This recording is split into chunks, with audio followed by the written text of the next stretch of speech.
This news captures the intense, high-stakes environment of late 2025, where the government is being pulled between a massive regional push for reconciliation concerning Nnamdi Kanu and external demands regarding human rights and justice. Let us first address the central component. Tinubu's office finally speaks on Nnamdi Kanu. Following the shocking life sentence handed down to Nnamdi Kanu on November 20, 2025, the president's office had maintained a calculated silence, allowing the judiciary's judgment to settle while political pressure mounted. However, the pressure became overwhelming. Our reports from November 2025 show that the entire Southeast Caucus of the House of Representatives formally met and appealed directly to President Tinubu to exercise his constitutional powers to grant a political and humanitarian pardon. They argued that the matter had transcended legal arguments and become a national issue demanding a political solution. The silence, therefore, had become politically untenable. If Tinubu's office has finally spoken, it is highly likely that the statement would not confirm a pardon, but rather a carefully worded commitment to national unity, adherence to the rule of law, and a willingness to consult widely on matters of national importance.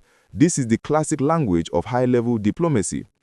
The statement will be designed to acknowledge the overwhelming calls from the Southeast, which deemed the pardon an investment in long-term peace and cohesion, without committing to an immediate executive action. The statement therefore acts as an official political valve, acknowledging the start of the Phase 2 of the political solution process, while stressing that any final decision must follow the advice of the Council of State. The office's response would effectively pass the political ball back to the regional leaders, signaling that their appeals have been heard and are being seriously considered, but that the process will be deliberate, mature, and constitutional. The gist is that the president, while respecting the judiciary, is opening the door for dialogue rather than slamming it shut. The statement is the political green light for the behind-the-scenes negotiation process to continue in earnest. Now, we must examine the international dimension of the headline. USA calls for the release of 2 inmates. This element injects a layer of complexity, linking the domestic issue of the separatist leader with a broader international concerns about human rights and religious freedom in Nigeria.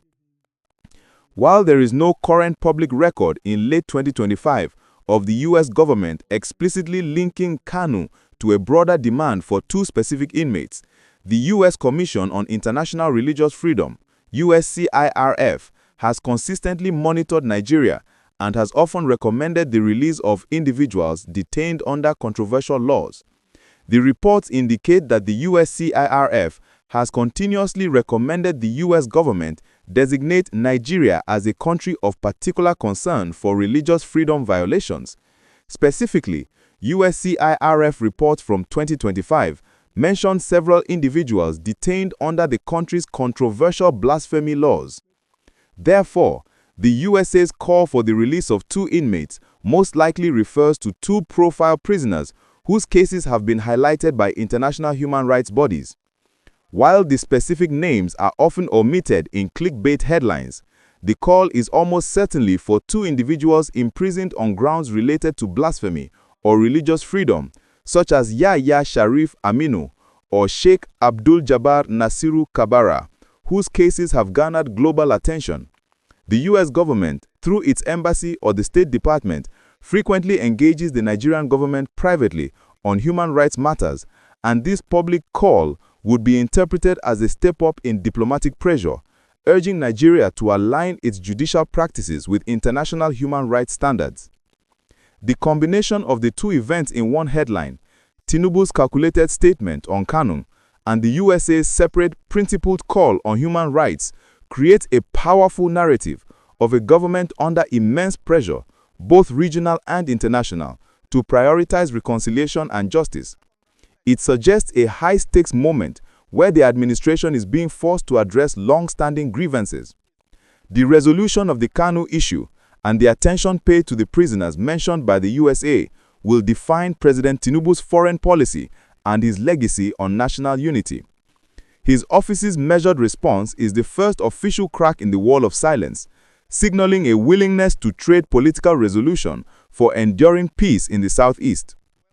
If you are tracking this intense dual pressure on the presidency and you believe the government must leverage this moment to bring about true peace, please do hit that like button right now. This is the definitive moment for statesmanship. We want to hear from you. Should President Tinubu link the political pardon of Nnamdi Kanu with the resolution of other high-profile human rights cases being pressed by the USA, making it a comprehensive justice deal for Nigeria?